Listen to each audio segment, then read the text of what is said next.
Hello, welcome to yet another video in machine learning. Not even machine learning, the GPT series. To be clear. So what we are doing right now is something pretty basics that needs to be done before doing anything.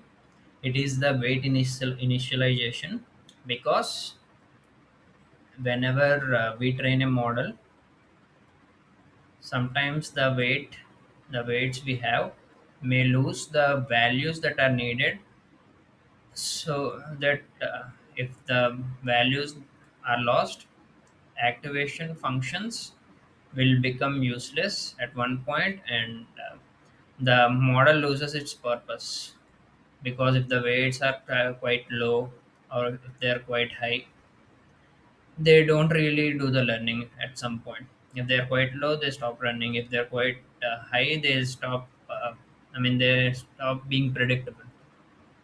So to solve this, there are two ways. One is the one proposed by Xavier Golmort. I think how do you pronounce this out? Yeah, Golomrot, and this guy Kaiming and Kaiming he. They are in brackets. We'll find their last names, and the other one is I need to recheck whether I'm spelling this right. Kaiming. Yeah, even my pronunciation is wrong. Kaiming. Let's call this guy Kaiming and this guy is Xavier. And let me increase the stroke with a little. Xavier and Kaiming. So basically, first two things we need to learn are, one is standard deviation.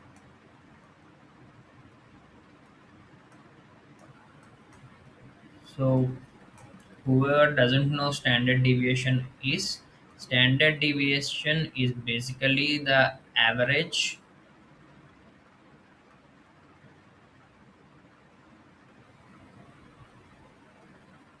of the data points of an average. So let's say we get an average value from a set of values, and using the standard deviation, I can find how each value is near or away from the average. So basically, I'm calculating the distance between the average and each value. That is standard deviation. There is also this other thing called variance, but not really important for this one. But variance is actually the square of the differences. So basically, it's something that looks like this. Yeah, this is it, and this is used for statistics purpose, and this is used to find how complex the model is, and how compatible the average is with the variance. But what we need right now is standard deviation. That's very pretty simple, and the very first thing we need to discuss is Xavier. So we use Xavier for asymmetric activation functions like sigmoid, tanh, and whatever linear functions we'll have, so that Xavier maintains the values between a certain range. Like in sigmoid, it should be from 0 to 1. I don't know about tanh, I need to learn again. Linear is something simple, just linear equations. So we need to maintain at a certain frequency. So Xavier is pretty predictable, and for that there is this formula. And before learning how this formula thing works, there are two terms we need to learn: fan in and fan out. Basically, the incoming requests and the outgoing requests, like the inputs and outputs. That's how fan in and fan out work. And basically, we just need the weights to be in between the range from fan in and fan out. So we'll take the average of these two, fan in plus out. That will be 2 by fan in plus fan out. Basically, we'll take these sum as averages and the weights as 1, so that it is quite predictable. And the end we apply this root, so that we are in the safe zone of standard deviation. So basically, this is the formula. I think it is minus or something. Let me check the formula once. Yeah, it is plus. And next up, we have this clay or this gaming. Yeah, this guy came gaming. For now, let's call it he initialization. This is that guy's last name. He initialization is basically for relu related activations. Whenever we apply relu to weights, sometimes that weights will become pretty less, because we are just checking the max of this zero and weights every time. And according to the observations and clear facts, these are getting lower values. So basically we're just doubling down. So it will be just the inputs that are doubled and the standard root. So this is he initialization, and we apply these side by side, so that we can maintain some. I mean, we can maintain a similar ground, so that the model won't lose its mind. I mean, the weights that doesn't lose its mind. Modern libraries doesn't really care about. I mean, we doesn't re- we are not caring about these things in PyTorch, because it does that stuff automatically whenever you initialize weights. For this problem solving, we need two things here from PyTorch that are pretty simple. In the next videos, we're going to do a deep dive on PyTorch, what it is and what functions it has. So we need it for randomization, and before that we need to add a seed, so that we can just pre-fill the CPU or GPU from the values we need. The seed can start from 0 to anywhere, like 39, 36. So the random values start from that seed, and we keep the random values between the fan in and fan out, so that we don't lose the weights each and every time. So for every initialization of the weights, we'll keep using this weight initialization, so that we'll have a clear ground and weights doesn't lose its meaning. So that's all about it. And I should get rid of saying so many times. That's my bad. Yeah, let's check the solution, because I need the solution to understand. I mean, to write the code. It is quite big, but quite simple.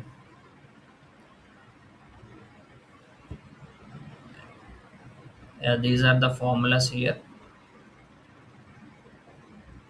And before that, I'll tell you something really simple. There are two kinds of distributions. I know there are others too.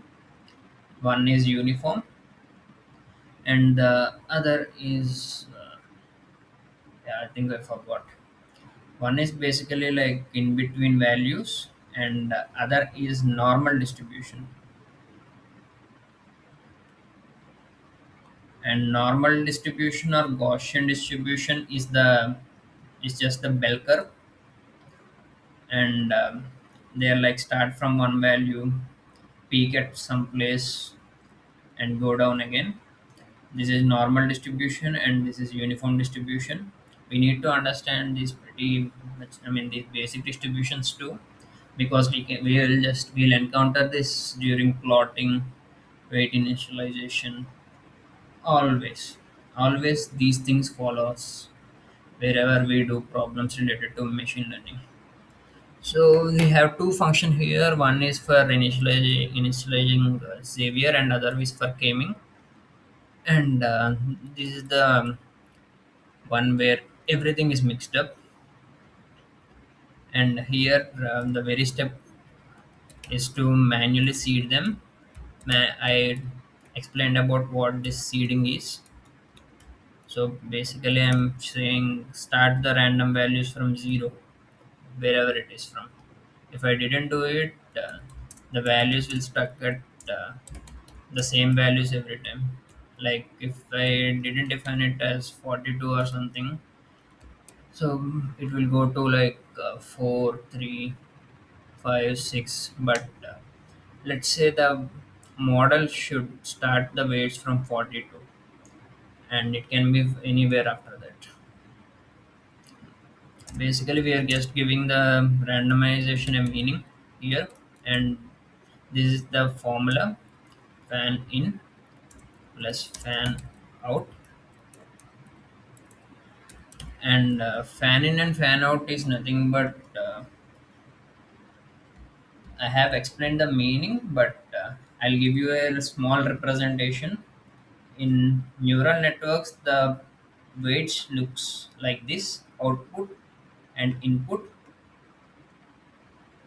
And no, it's input output. I think for 756 there is like 1256.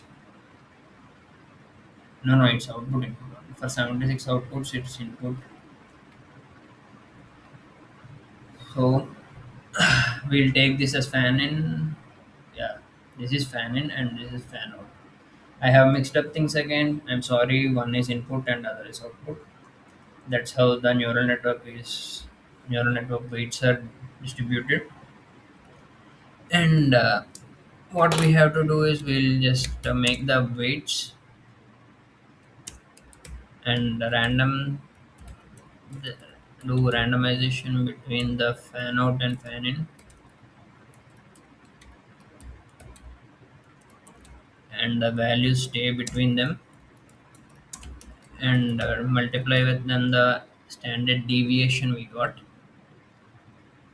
and at the end just return the rounded values of weights up to 4 decimals, and we'll return this as a list.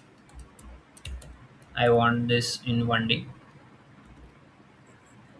For the gaming, I'll just copy this thing, and I'll replace the fan in with, I mean fan out with fan in only, and the whole thing is same. And for the activations, we'll do the simple thing. We'll just add the manual seed again, and we'll take the dimensions. That will be input dimension plus hidden dimensions to the number of layers. So we are just adjusting all the weights up to the layers, and here we don't have any weights initially. Using this initialization, we'll keep the weights, and for each and every layer, I'll do a loop, and let me copy this thing. Maybe we can use the functions, but using them directly is the best option here. I have a issue with indentation, so I check it every time. So in any case, if these two doesn't match, we can keep the standard deviation as 1, and just like this, we'll just randomize the weights. So, but I'm doing a loop, so I'm doing a loop. That's why I'm keeping it as W, and in the end, I'll append this. This is fan. This is fan in, and the other one is fan out. I'm still confused about this thing. the inputs, outputs, dimensions, but they'll eventually make sense once you need to understand these things. Here are the weights I have initialized, and what I'm going to do in the end is I'll also randomize the inputs too. That is the feature matrix, and that will be from 1 to the input dimension. And we'll take the STDs. These are the standard deviations, and let's go through the weights. And I'll do the basic thing every time I'll do matrix multiplication with the weights in I mean feature matrix to the weights transposed, and I'll apply the activation function. Here we are taking relu. Maybe we can take sigmoid in other cases, and in the end I'll append these STDs. Yeah, STDs sound like a crazy term. And what I'll do is I'll calculate the standard deviation of each item and round them to the 2. This is x.std, and in the end we'll return the standard deviations to check that. Let me run this, and there is an issue here. I should use dims. Let me run this again, and yeah, it is done. Let's submit this, and here is my streak. So this is all about weight initialization and the concepts we need to understand before going through the before building a neural network. With this step, we did the neural network building part, and in GPT, where we use this is here. Yeah, it will use the nn dot linear under the hood, and it is used to prevent residual stream from growing too large in deep transformers. I mean, they want to get rid of the same thing and again and again. They want uniqueness of weights, so that the output is quite refined. And this is all for today. Thank you for watching. Please like, share, and subscribe. In the next videos, we'll do some learning about PyTorch. Only after that I'll go to other modules. There are some related problems to PyTorch basics, layer normalization, batch, RMS.